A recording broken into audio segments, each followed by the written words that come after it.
CRCL stock analysis and CRCL stock predictions for this week. Is it a buy or not? We'll watch this 2-minute video till the end to find out. Over the last 5.5 years, I've documented well over 48,000 trades and market analysis on this channel. With all this data, I've seen what's making me money and what's not. I gotta say that one thing that with Circle Internet Group, I mean, when I zoom out, I do kind of like the bullishness that we've been sort of getting, you know, kind of the structure here.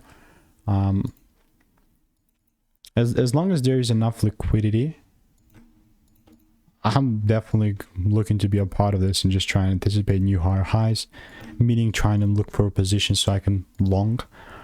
With how things are currently looking like, I generally just want to see, I mean, it already pulled down and I was not a part of it, which actually looked quite all right. This was actually pretty cool.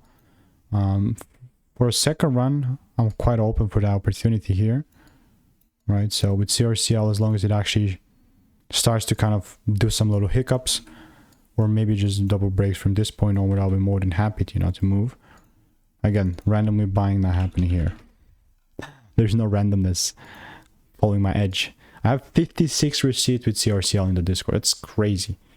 Either way, if you want to get my exact 3-step technical strategy that I've refined over the last 5 years, and that's printing for me, then just click the first link in the description. It's free. Bye-bye.